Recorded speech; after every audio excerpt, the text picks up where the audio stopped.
warahmatullahi wabarakatuh. Perkenalkan, saya Apoteker Arini Fadilah, Magister Sains, dosen tetap di Departemen Farmakologi Farmasi Klinik, Fakultas Farmasi Universitas Muhammadiyah Surakarta.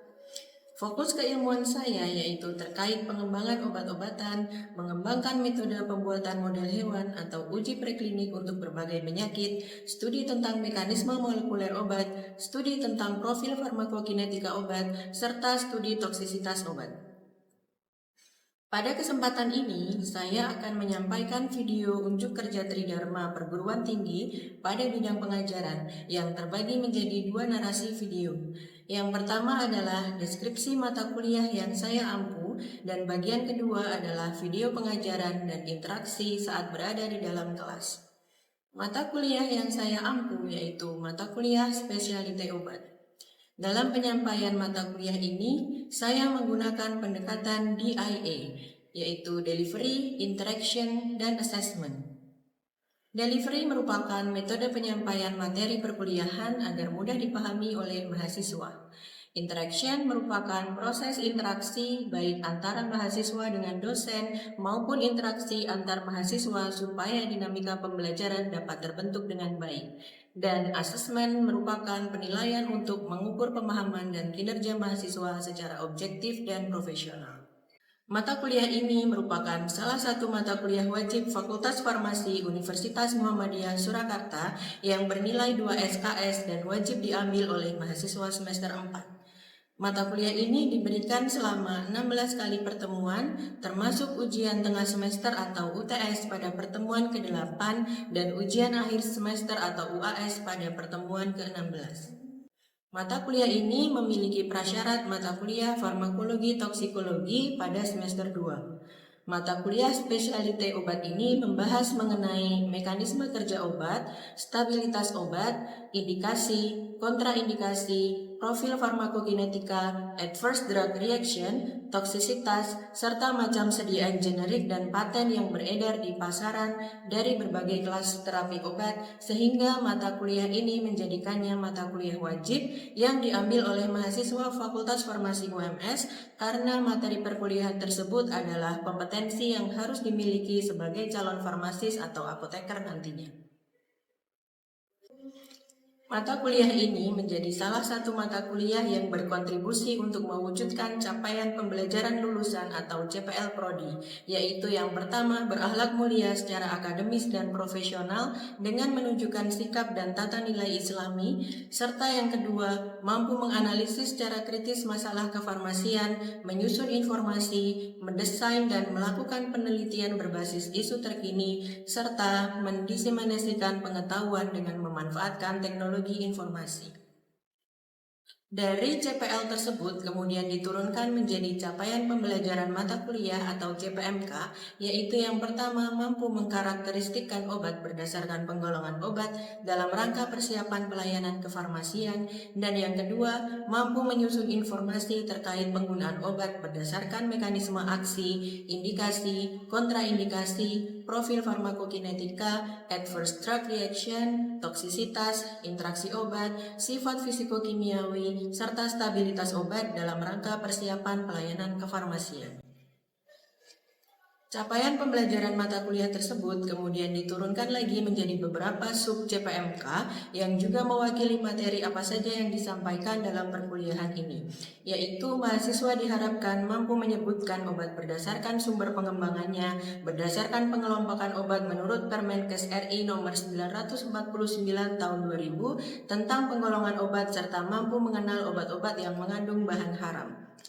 Yang selanjutnya yaitu mahasiswa diharapkan mampu menyebutkan macam sediaan yang beredar, baik itu generik, nama dagang, paten, ataupun fitofarmaka. Kemudian mampu menganalisis tentang mekanisme aksi, sifat fisikokimiawi, indikasi, kontraindikasi, profil farmakokinetika, adverse drug reaction, toksisitas, stabilitas obat, serta mampu menyusun informasi terkait penggunaan obat yang meliputi aturan pakai, penyimpanan, cara penggunaan untuk obat-obatan, antara lain obat gastrointestinal, obat penyakit endokrin, obat anti hiperurisemia, obat penyakit penyakit kardiovaskuler, obat dislipidemia, obat sistem respiratori, obat analgetik, antibiotik dan obat TBC, serta vitamin dan mineral. Dalam perkuliahan ini, kami juga memanfaatkan Learning Management System atau LMS untuk melengkapi proses DIA. LMS yang kami gunakan adalah Schoology, di mana mahasiswa dapat mengakses materi perkuliahan yang telah diberikan dalam bentuk soft file setidaknya sehari sebelum proses perkuliahan dan juga dapat digunakan untuk proses pembelajaran asinkron. Melalui Schoology, mahasiswa juga dapat berdiskusi baik dengan sesama mahasiswa maupun dengan pengampu terkait materi yang mungkin belum dipahami selama perkuliahan tatap muka. Schoology juga kami manfaatkan sebagai salah satu proses asesmen melalui pemberian kuis kepada mahasiswa. Proses asesmen dalam kuliah ini didasarkan pada penilaian yang bersifat objektif berdasarkan unsur antara lain presentasi dan diskusi kasus dengan bobot 10%, penugasan dan kuis dengan bobot 20%, serta UTS dan UAS dengan bobot masing-masing 35%. UTS dan UAS merupakan penilaian dengan sistem tertulis baik dalam bentuk multiple choice question maupun essay dengan waktu pengerjaan maksimal 90 menit. Demikian yang dapat saya sampaikan terkait deskripsi mata kuliah spesialiti obat yang saya ampu. Selanjutnya akan saya sampaikan contoh video pengajaran di dalam kelas. Bisa mulai kuliah ini? Oke. Mulai ya. Bismillahirrahmanirrahim. Assalamualaikum warahmatullahi wabarakatuh. Waalaikumsalam warahmatullahi wabarakatuh. Oke, sebelum kita mulai perkuliahan hari ini, marilah kita membaca basmalah bersama-sama. Bismillahirrahmanirrahim. Baik. Kita hari ini kuliah spesialite obat ya, melanjutkan yang kemarin. Kemarin kita belajar tentang antibiotik. Kita sudah belajar berapa mekanisme kerja kemarin? Satu apa berapa? Satu ya. Itu mekanisme kerja antibiotik yang apa? Abad sintesis dinding sel bakteri. Oke. Masih ingat apa sudah lupa materi kemarin? Ingat. Oke. Sebelum kita masuk ke materi selanjutnya, kita review sedikit ya materi yang kemarin. Nah, untuk review, silahkan coba dibuka Schoology-nya. Di situ ada kuis, bisa Anda kerjakan untuk bahan review kita hari ini.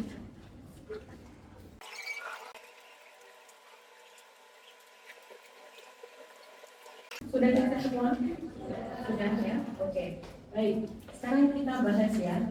Kita pakai urutan soal yang ada di saya ya. Silakan diperhatikan. Yang pertama, antibiotik dapat digunakan untuk mengobati penyakit akibat infeksi bakteri dan jamur. Apa yang betul apa bagaimana? Sebenarnya untuk infeksi bakteri. Yang kedua, antibiotik spektrum sempit hanya dapat digunakan apabila bakteri penyebab infeksi telah diketahui. Betul. Ada yang bisa memberikan penjelasan? Ya, silakan Mbak siapa? Mbak Ahmada. Ya. Pernyataannya betul karena antibiotik spektrum sempit itu selektif terhadap bakteri tertentu sehingga dalam penanganannya itu lebih efektif atau lebih tepat sasaran terhadap target begitu Ibu. Mikrobanya apa gitu ya? Sehingga hal itu bisa apa? Mengurangi resistensi, kejadian resistensi ya dibandingkan kita pakai antibiotik yang selanjutnya nomor 3, antibiotik yang bersifat bakteriostatik bisa berubah menjadi bakterisidal apabila dosis diturunkan. Salah. Mau jelasin? Oke. Mbak Inas. Oke. Apa alasannya? Jawabannya betul atau salah? Jawabannya salah. Salah. Karena kalau bakteriostatik itu kan dia kan melemahkan. Kalau misalnya dosisnya dia diturunin itu bakal bikin nggak efektif. Kecuali kalau misalnya bakterisidal itu kan fungsi utamanya kan membunuh. Jadi kalau misalnya dosisnya diturunkan, baru dia itu bisa berfungsi sebagai bakteriostatik. Seperti itu. Berarti kira-kira dari pernyataan ini yang perlu dikoreksi apa nih? Antibiotik yang bakteriostatik itu bisa tidak efektif. Nggak, kalau dari kalimat ini antibiotik Bakterisidal bisa berubah menjadi bakterisidal apabila dosis dinaikkan ya harusnya. Atau bisa juga kalimatnya antibiotik yang bersifat bakterisidal itu bisa berubah menjadi bakteriostatik apabila dosisnya diturunkan. ya kebalik ya. Betul ya? Oke, terima kasih. Kita lanjutkan nomor 4. Transpeptidasi merupakan suatu enzim yang disebut juga sebagai penicillin binding protein. Nah, ini kalau saya lihat polanya dari yang kelas tadi pagi dan kelas hari ini hampir sama. Ada beberapa yang salah, yang banyak salah di sini dibanding soal lain. Kira-kira jawabannya betul atau salah? Salah. Mas jawabnya apa? Betul apa salah? Coba, kenapa salah? Mas siapa? Mas Geri. Karena itu transpeptidase itu suatu prosesnya.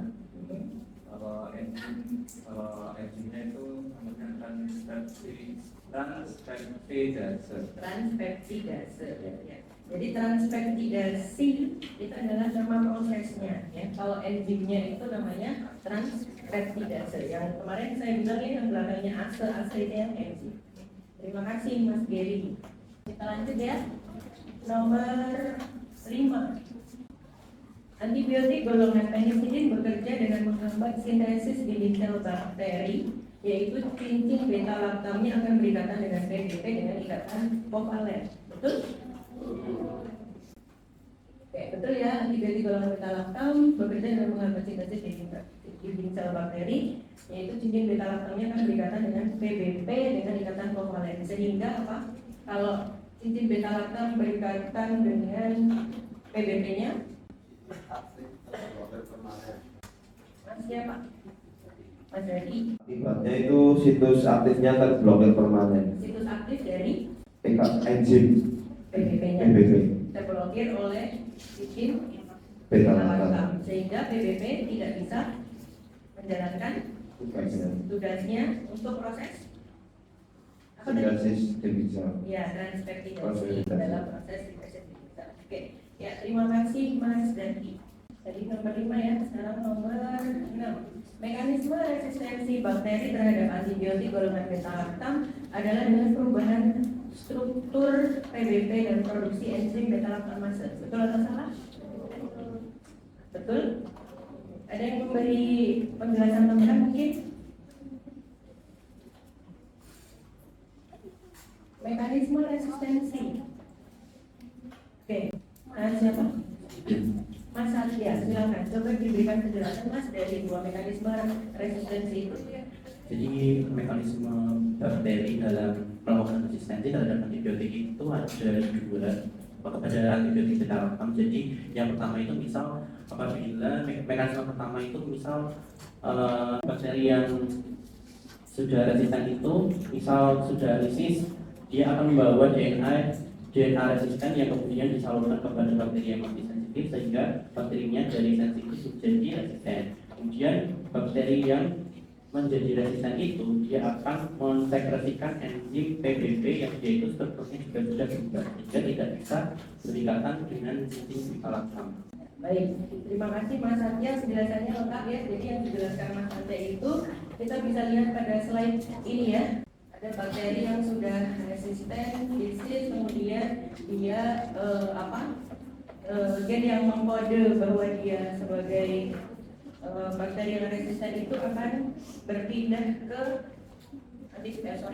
mikroba yang lain yang masih sensitif gitu ya. Nah, salah satu wujud resistensinya adalah perubahan struktur dari PBB ini ya. Jadi kalau PBB-nya strukturnya berubah, maka cincin beta laktam tidak lagi bisa berikatan sama PBB. Ya, akhirnya PBB walaupun strukturnya berubah, tapi dia masih tetap bisa menjalankan fungsinya dalam proses transpeptidasi. Seperti itu yang pertama. Kemudian yang kedua tadi yang dijelaskan Mas Satya bahwa bakteri yang sudah mengalami resistensi itu juga bisa menghasilkan enzim yang namanya beta laktamase. Dari namanya aja berarti dia enzim yang memecah atau menghidrolisis cincin beta laktam. Nah, kalau cincin beta laktamnya itu sudah pecah seperti ini, maka dia tidak bisa lagi menghambat kerja dari PBP, gitu ya. Sehingga PBP bisa menjalankan fungsi dalam proses transkripsi. Ya. Kita ke soal nomor 7. PBP akan menghidrolisis cincin beta laktam sehingga tidak bisa berikatan dengan beta laktamase. Betul apa salah? Yang betul apa? PBP akan menghidrolisis cincin beta laktam sehingga tidak bisa berikatan dengan beta laktamase. Betul apa salah? Salah. Bisa memberi alasan? Soalnya itu pernyataannya kebalik. Seharusnya beta laktamase itu menghidrolisis cincin beta laktam, jadi sehingga tidak bisa berikatan dengan PBB. Oke, jadi kalimatnya terbalik ya. Pernyataannya seharusnya yang betul adalah beta laktamase menghidrolisis cincin beta laktam sehingga tidak bisa berikatan dengan PBB. Ya. Oke, kita ke nomor 8 selanjutnya. Manakah antibiotik berikut yang merupakan golongan penisilin? Tadi pilihannya ada 5 ya. Ada amoxicillin, phenoxymethyl-penicillin, kemudian ada asam melakulanat, sulbactam, dan tazobactam. Jawabannya apa? Amoxicillin dan phenoxymethyl-penicillin. Itu yang masuk dalam golongan penisilin ya. Phenoxymethyl-penicillin itu nama lainnya apa? Ada yang tahu? Penicillin? Apa? P ya. Kalau penicillin B nama lainnya apa? Ada di slide yang sama. Penicillin ya. Kemudian nomor 9 ya. Antibiotik golongan beta laktam pada umumnya bersifat bakterisidal. Betul atau salah? Betul. Alasannya? Kenapa dikatakan bakterisidal? Karena membunuh. Ya, bakterisidal itu karena membunuh. Kenapa membunuh? Ada yang bisa memberi alasan? Mas ada lagi? Belajarnya berapa jam, Mas? Oke. Karena dinding sel itu kan dia melindungi dari pengaruh luar. Kalau misalkan dinding sel itu nggak tersintesis secara sempurna, misal ada yang bolong itu, jadi kan ada membran sel yang dia terpapar dari kondisi luar. Nah itu bisa mempengaruhi kayak tekanan osmotiknya itu nggak stabil sehingga bisa memicu lisisnya bakteri. Ya, jadi kenapa dia bakterisidal? Karena tadi penjelasannya adalah ini ya, karena antibiotik golongan beta laktam itu mekanismenya adalah menghambat sintesis atau pembentukan dinding sel bakteri. Jadi kemarin saya ilustrasikan dinding sel bakteri, kita bayangkan kayak dinding rumah gitu ya. Kalau dindingnya aja nggak kokoh, pasti yang dalam kan terancam. Nah, berarti kelangsungan hidup si sel bakteri itu juga terancam kalau dinding sel itu tidak terbentuk sempurna. Bisa terjadi lisis itu tadi. Kalau lisis ya berarti sel bakterinya mati ya. Kemudian soal terakhir, amoxiclav merupakan antibiotik kombinasi amoxicillin dan asam melakulanat yang bertujuan untuk mengurangi kejadian resisten. Betul? Betul. Ya, kombinasi antara golongan apa dan golongan apa? Amoxiclav itu kombinasi dari amoxicillin golongan apa? Beta laktam dan asam melakulanat itu golongan apa? Beta laktamase inhibitor. Ya, jadi dia kerjanya combo gitu ya. Yang satu dia golongan beta laktam yang tadi tujuannya mengeblok PBB ya. Yang satunya dia beta laktamase inhibitor. Kalau misal ada enzim beta laktamase dihambat sehingga beta laktamase itu tidak bisa merusak cincin beta laktam. Kerjanya jadi combo ya. Oke, gampang ya. Oke, berarti sudah ingat ya untuk materi yang kemarin. Kemarin kita baru belajar satu mekanisme. Sekarang kita beralih ke mekanisme antibiotik yang ketiga, yaitu menghambat sintesis DNA. Nah, ini dari gambar ini adalah sel bakteri gitu ya. Kalau kita zoom in, ternyata sel bakteri itu di dalamnya juga ada DNA. Kita lihat penjelasannya. Jadi bakteri itu sama seperti other living organism, sama seperti organisme hidup lainnya ya, sama seperti kita juga organisme hidup gitu ya, bahwa bakteri itu menyimpan informasi genetiknya dalam bentuk DNA. Ya. In order to carry out their life process, jadi dengan tujuan kelangsungan hidupnya, bakteri itu harus mengubah materi genetiknya atau mengubah informasi genetiknya itu menjadi molekul yang fungsional, menjadi molekul yang memiliki fungsi dalam kelangsungan hidupnya. Ini udah pernah belajar ya di mata kuliah apa? Berapa? Sudah lupa? Biomol ya, biomol. Nah, DNA ini pasti sudah pada pernah tahu juga ya bahwa DNA itu strukturnya adalah double helix ya, dia double strand DNA. Kemudian dia akan terjadi proses yang namanya transkripsi. Dia diubah menjadi single strand RNA, ya kan? Nah, perubahan DNA menjadi molekul yang lebih fungsional ini tadi, ini menjadikan DNA ini sebagai template atau cetakan untuk sintesis RNA molekul. Dalam hal ini prosesnya disebut transkripsi.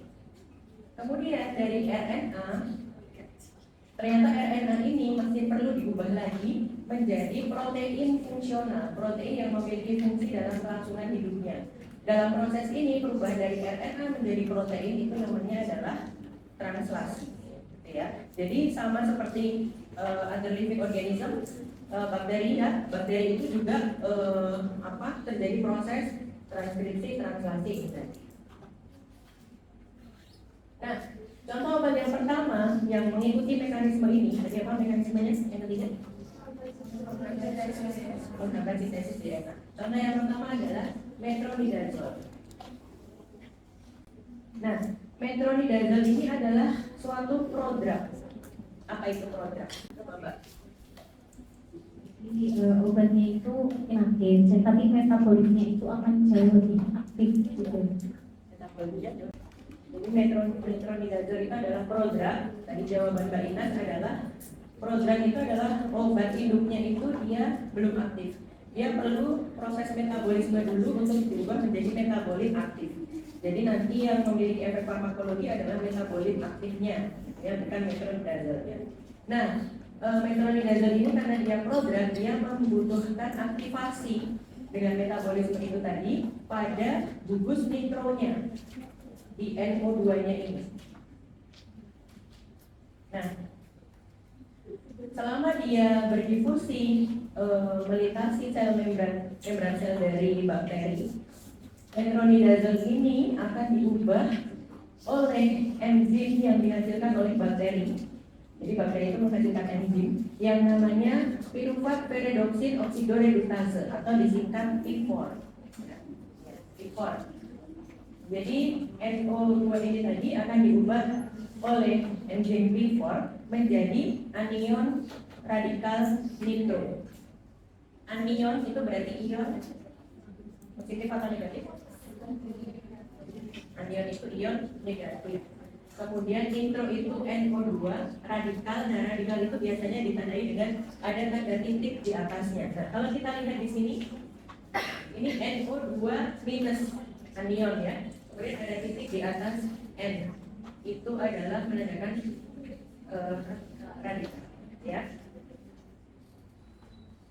Nah, this highly reactive radical. Jadi radikal ini yang sangat reaktif.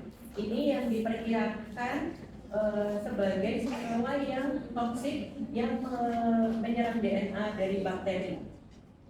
Sehingga DNA bakteri itu jadi pecah-pecah gitu. Padahal tadi DNA bakteri itu harus ditranskripsi menjadi RNA, kemudian ditranslasi menjadi protein yang dia fungsional, yang dia berfungsi untuk kelangsungan hidup bakteri.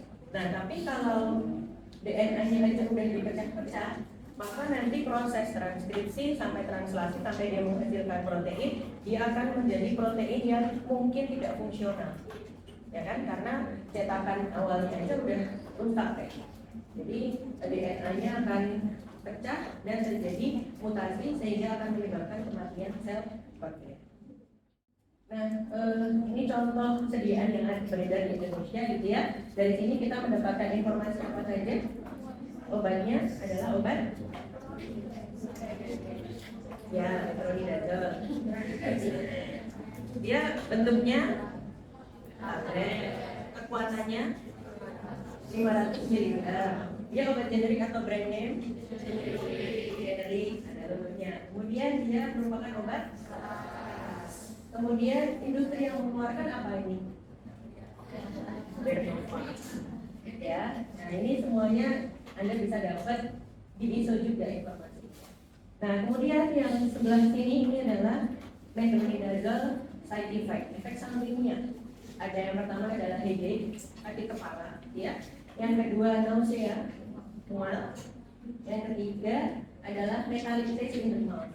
Jadi ada sensasi seperti kita ngemut besi, ada rasa-rasa besinya kalau kita mengkonsumsi metronidazole. Nah, kemudian ada lagi informasi yang penting Anda ketahui sebagai calon farmasis nantinya kalau misal Anda sebagai apoteker, kemudian Anda berhadapan dengan pasien akan memberikan obat metronidazole ini, ada informasi yang perlu disampaikan. Nah, jadi ternyata metronidazole ini menghambat metabolisme alkohol di dalam tubuh. Padahal metabolisme itu secara umum fungsinya apa? Secara umum loh ya, beda konteks sama yang prodrug tadi. Metabolisme secara umum dia fungsinya untuk apa?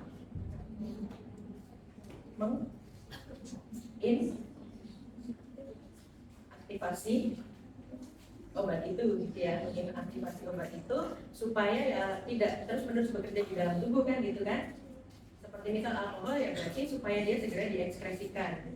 Selain itu metabolisme kan juga mengubah kepolaran ya menjadi lebih polar supaya dia mudah diekspresikan melalui urin. Nah, kalau metabolisme alkohol dihambat, maka alkoholnya akan lebih lama di dalam tubuh, gitu kan? Nah, ternyata si metronidazole ini menghambat metabolisme alkohol di dalam tubuh, sehingga ketika nanti metronidazole ini berkombinasi sama alkohol di dalam tubuh, yaitu akan menyebabkan unpleasant symptoms, menyebabkan gejala-gejala yang tidak diinginkan, seperti vomiting, muntah, flushing of the skin, kulitnya kayak kemerah-merahan seperti itu, kemudian takikardi, apa takikardi? Denyut jantungnya meningkat, gitu ya, dan shortness of breath, nafasnya kayak gitu. Baik, mungkin untuk hari ini kita cukup belajar ini dulu gitu ya, supaya tidak terlalu banyak.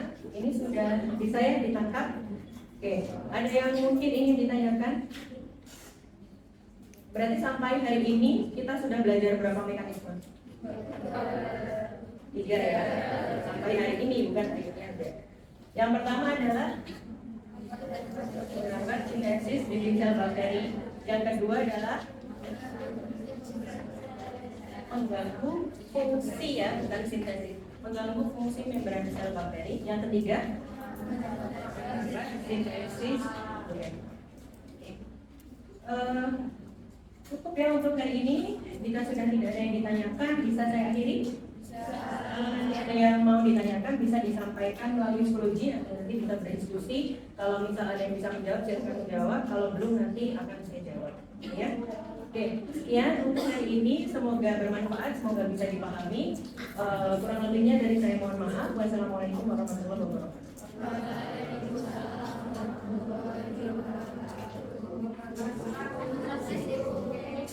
Demikianlah video unjuk kerja Tridharma Perguruan Tinggi bidang pengajaran saya.